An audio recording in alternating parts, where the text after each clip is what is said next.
planet is colonized by people from Earth. It's a very green planet, and humans need wood because Earth is in an advanced state of deforestation. Wood is very expensive on Earth. So the colonizers, who are military and workmen, are being sent regularly women and ammunition from Earth.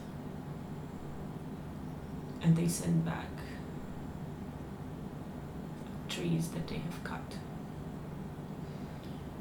So they're in the process of clearing miles and miles of forests on this planet.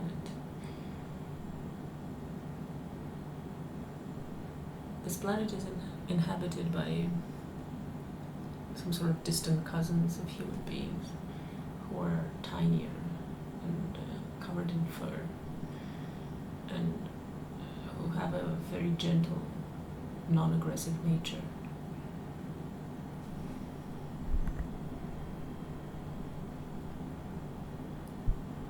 The military men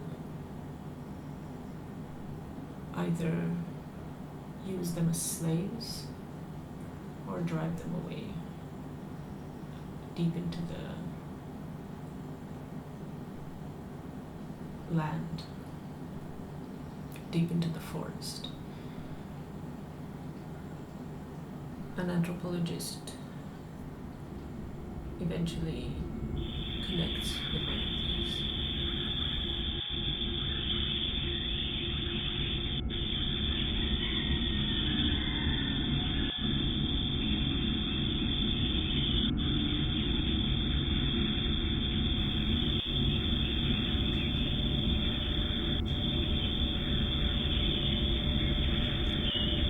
How do you organize the world other than through boundaries, borders, walls?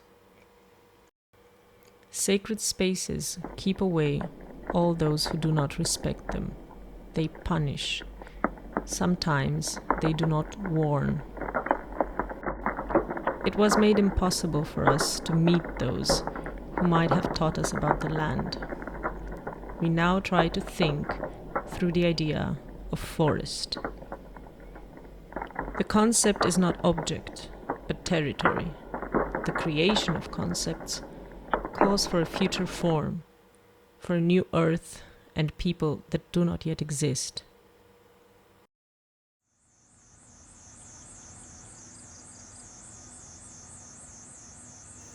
Is there a formula for the local?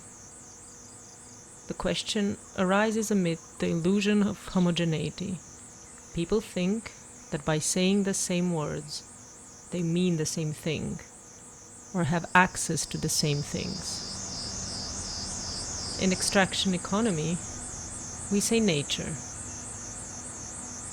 This turns territories into landscape, or into natural resources.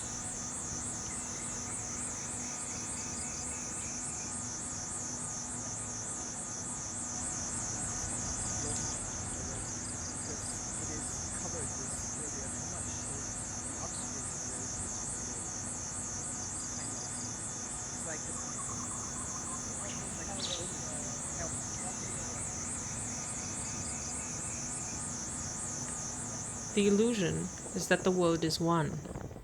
This obscures mechanisms of co-option and division. Radical ambiguity is not controlled by us. The terms are not in our favor. There is a role for those who do not set the terms. They keep alive the illusion of radicalism. Let's consider the tyranny of the wall or border as the organizing principle since the advent of the Cold War. The break of the wall in the 90s didn't liberate. It created a sense of frenzy by its absence.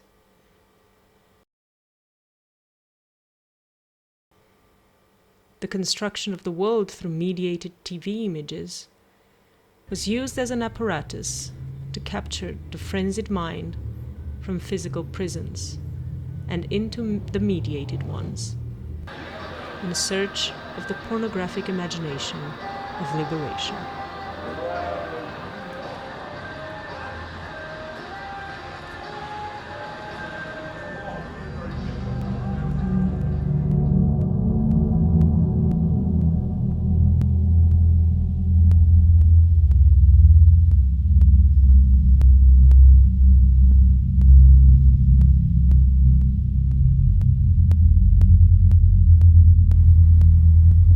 The mechanism which kick-started capitalism in the 19th century was rehearsed with the same success in countries opened after 1989.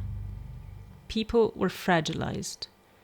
Their jobs became insecure, their property without value. Their desire was aroused. Their frustration boiled over and could only be extinguished by consumption. Money was then offered by banks, which thrived on the isolation of their customers. The community had been dismantled faster than the obsolete factories, and the state had been hacked by the same instances that were violating the people. The safety net of protectionist economies was gone. Greed and ignorance stripped men and women of their homes and broke up families. Soon, everyone was cheap and available labor to be shipped to the fields and nursing homes of the aggressors. The exodus to the city had started and continues to this day. The land left behind is available for grabs by those who had driven away the people living on it. It can become landscape for the tired eyes of the rich, but most of the time, nature simply reads as natural resources. It does not matter if what's left behind is a cyanide lake, a desert, fields flooded by dams, or unfertile soil brought about by monocultures.